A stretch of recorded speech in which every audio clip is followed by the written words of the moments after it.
तो आज हम ये देखने वाले हैं कि क्या होगा अगर सुमिरे और मित्सुओ दोनों के हाथ आपस में जुड़ जाते हैं, यानी कि दोनों के हाथ अगर आपस में चिपक जाते हैं तो उनके जीवन में ऐसा क्या होने वाला है। क्या क्या प्रॉब्लम आएंगी या फिर क्या क्या बढ़िया बढ़िया चीज़ें होंगी, ये सब हम आज के एपिसोड में देखने वाले हैं। तो ये पार्ट 1 होने वाला है, इसके 2 पार्ट्स आएंगे। तो यार काफ़ी इंटरेस्टिंग चीज़ें होने वाली हैं, काफ़ी मज़ा आने वाला है, तो वीडियो एंड तक देख लेना। बाकी यार मैं एक और बात बोलना चाहता हूँ यार, बहुत सारे लोग यार मेरे वीडियो को देखते तो हैं बट सब्सक्राइब नहीं करते, देख के चले जाते हैं। यार ऐसा मत करो यार, अगर वीडियो अच्छी लग रही है तो यार सब्सक्राइब जरूर से कर देना, क्योंकि ऐसे एपिसोड्स ऐसे स्टोरीज मैं लाता रहता हूँ।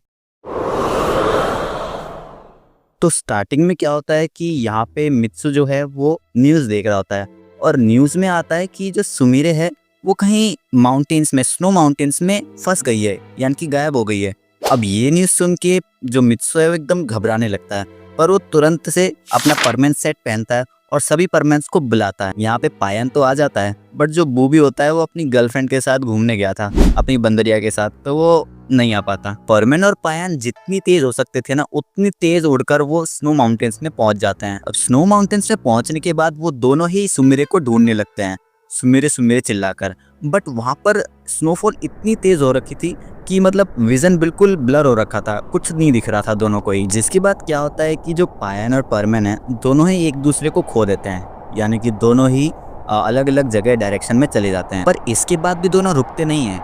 यहाँ परमेन भी जोर जोर से सुमिरे सुमिरे चिल्लाकर सुमिरे को ढूंढता है और पायन भी सुमिरे सुमिरे चिल्लाकर उसको ढूंढने लगता है। परमेन सुमिरे को ढूंढने में इतना ज़्यादा बिजी, इतना ज़्यादा डेडिकेटेड हो गया था ना कि उसके पीछे से आता हुआ एवलांच उसको दिखता ही नहीं है, और जिसके बाद वो एवलांच के नीचे दब जाता है। पर परमेन के दिमाग में बस सुमिरे को ढूंढने की बात ही चल रही थी, जिससे एवलांच भी उसको रोक नहीं पाता और वो पूरी कोशिश करके बर्फ़ से बाहर आ जाता है।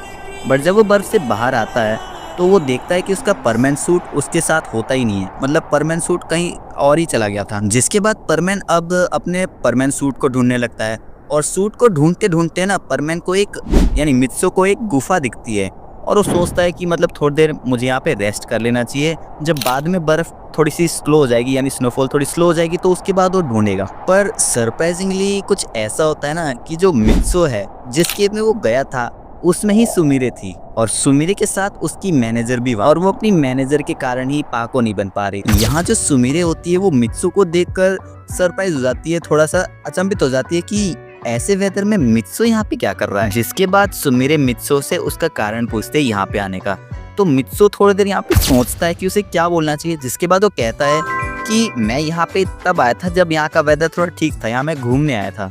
पर सुमिरे को मित्सु की बात पता चल जाती है कि वो झूठ बोल रहा है और मित्सु यहाँ पे पक्का उसे बचाने ही आया है। पर एक चीज सुमिरे को कंफ्यूज कर देती है कि मित्सु परमेन बनकर यहाँ क्यों नहीं आया है। अब यहाँ पर सुमिरे और उसकी मैनेजर टेंशन ना ले, इसलिए मित्सु यहाँ पर उनसे कहता है कि परमेंस उनको बचाने आने वाले हैं। जिसके बाद मित्सु जो कोट घर से पहन के आया था ना, वो सुमिरे को पहना देता है ताकि सुमिरे को ठंड न लगे।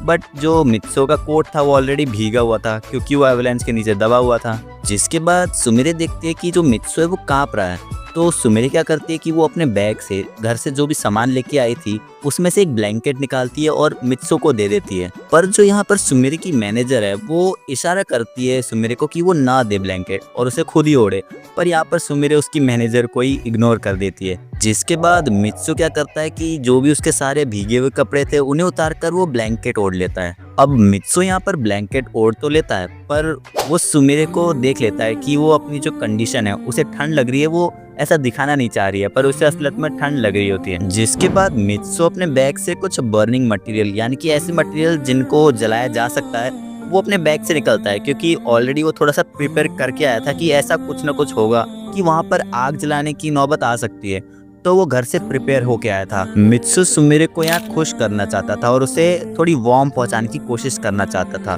बट यहाँ पर हम देखते हैं कि जो बर्निंग मटेरियल्स थे वो भी भीग चुके थे, अब वो भी किसी काम के नहीं रहे। अब इतनी बार फेल हो जाने के बाद मित्सु यहाँ पर दुख के मारे रोने लगता है, क्योंकि उसे लगता है कि अब वो उन दोनों के ऊपर एक तरह से बोझ बन गया है, क्योंकि वो कुछ कर ही नहीं पा रहा है। सुमिरे यहाँ पर मित्सु को थोड़ा काम डाउन, थोड़ा शांत करने की कोशिश करती है, जिसके बाद वो अपने बैग से एक बर्नर निकालती है जो कि वो भी अपने घर से ही लाई थी। जिसके बाद वो आग जलाते हैं और सब एक साथ आग के पास बैठ जाते हैं ताकि उन्हें थोड़ी गर्मी मिल सके। सब आग के पास बैठकर काफ़ी अच्छा फील कर रहे थे, काफ़ी अच्छी गर्मी सबको महसूस हो रही थी।